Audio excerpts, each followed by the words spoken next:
Hey guys, welcome back to my channel. If you're new around here, my name is Nicole, and today let's talk about pies. Because apparently last week during Thanksgiving, which I hope you and your family had a wonderful Thanksgiving, on Thanksgiving on Facebook, I got hung up on pies. The first thing I did was on Monday of last week, I shared this. And then on Thanksgiving, I was being ornery because there were 2 pies in my refrigerator, and I've decided I love pie. Wonder how many times I've said pie so far, and I'm not done yet. I posted this.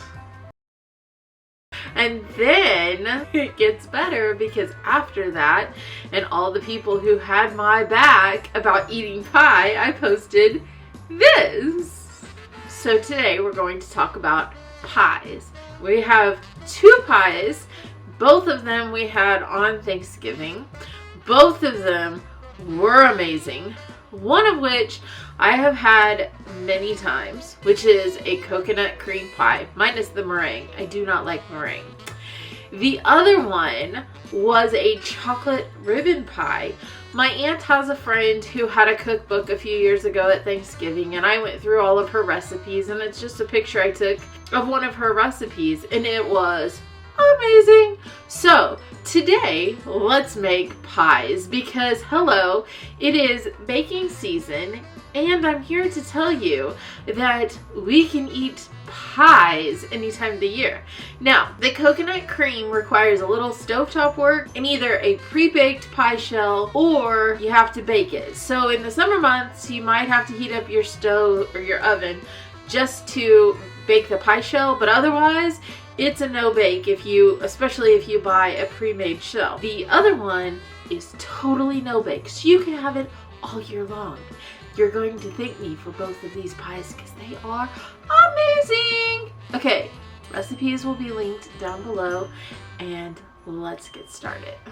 First up, let's make the chocolate ribbon pie. The first thing you want to do is start with 4 ounces of softened cream cheese.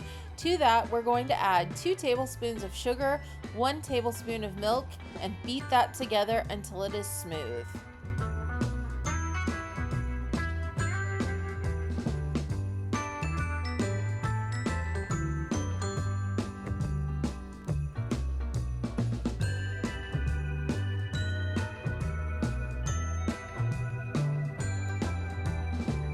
Next, you're going to add in half a tub or 4 ounces of thawed Cool Whip. Be gentle just so you don't knock all the air out of your Cool Whip.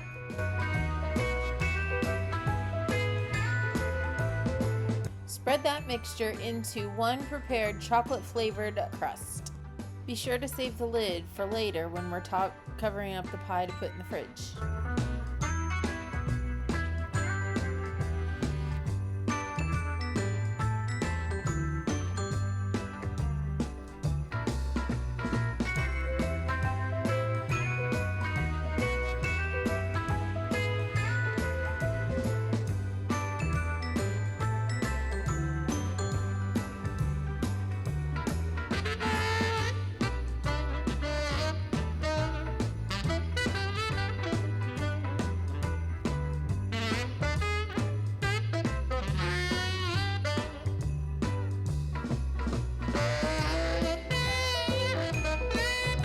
Okay, it's time for layer number 2.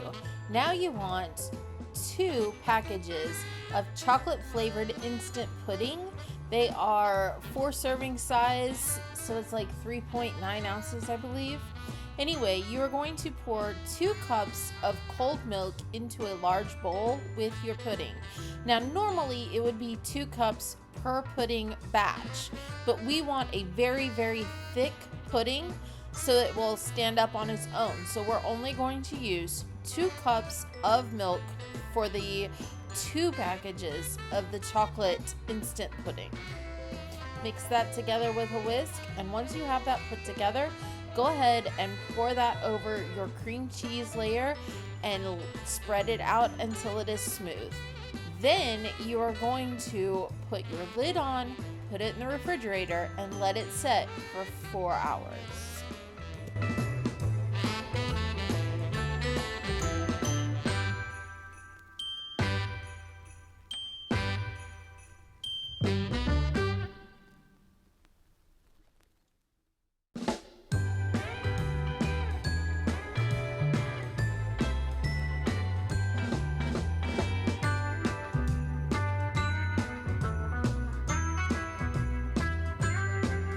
Just before you're ready to serve, it is time to put on the last layer. Now, the way to make Cool Whip taste homemade is to add a splash of vanilla. Then you're going to mix that in and then put that over the top of your pie. Now your pie is ready to be cut into servings and shared. Or else eat it all yourself. I won't judge.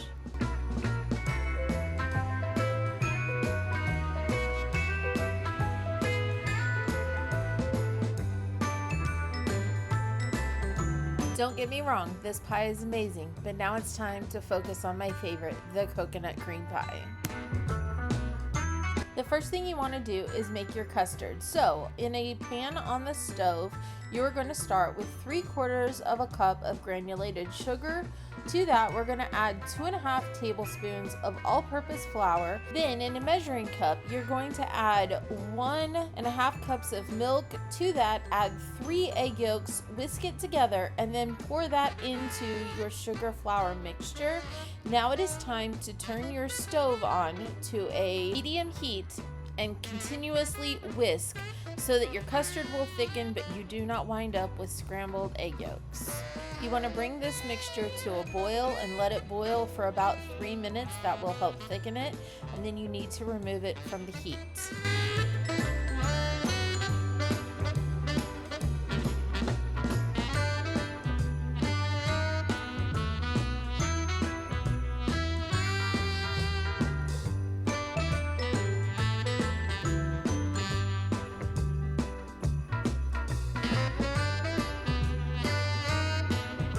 Particular day, I remove mine out of the hot saucepan. Sometimes I do, sometimes I don't. It just depends.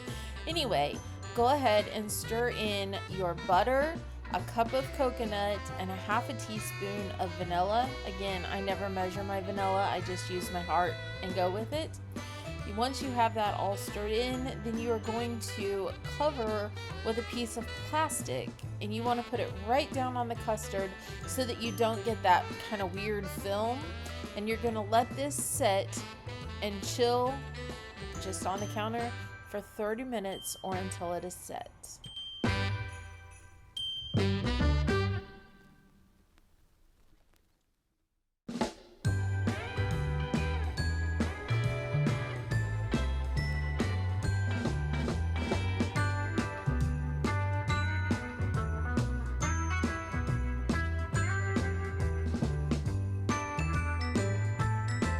Now it is time to bring out your pie crust. This is my trusty go-to pie crust. I can put a link right here for you to make your own pie crust if you would like. Anyway, go ahead and spoon your prepared custard into your prepared crust, and then you're going to cover it and let it chill in the refrigerator for 30 minutes up to overnight. I just went ahead and reused the plastic that I had down on it, and if you kind of push the plastic down on top of your custard in the refrigerator, again, it kind of just helps with that film.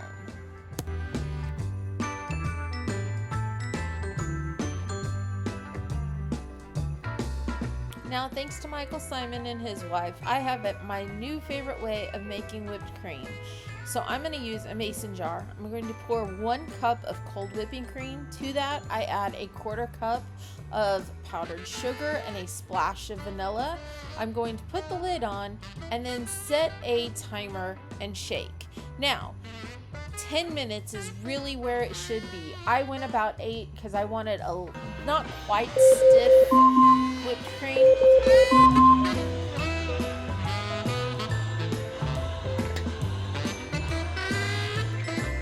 So right now, we are at a soft whipped cream.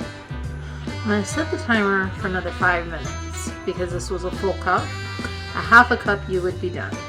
If you're going to half this, you put a 1/2 cup to 2 tablespoons, 5 minutes, and you've got perfectly whipped cream. We're at 3 minutes in.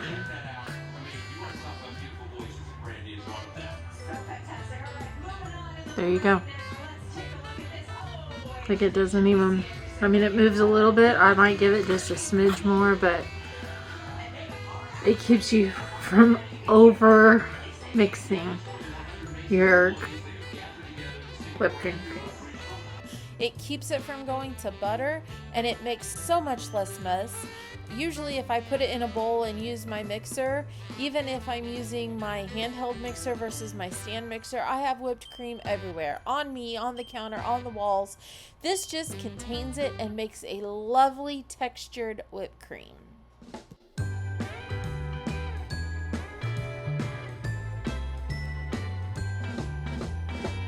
Once you have your whipped cream put on, set your pie aside and go ahead and let's toast some coconut.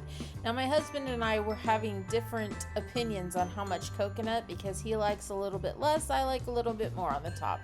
Anyway, spread out as much as you would like on a pan and stick it either in a 350 degree oven for about 5 minutes, or I did mine under the broiler because I was in a hurry, but make sure you keep an eye because it will go from white to burnt in no time flat. Once you have that done, go ahead and spread that on top of your pie and then set your pie in the refrigerator until you are ready to serve it.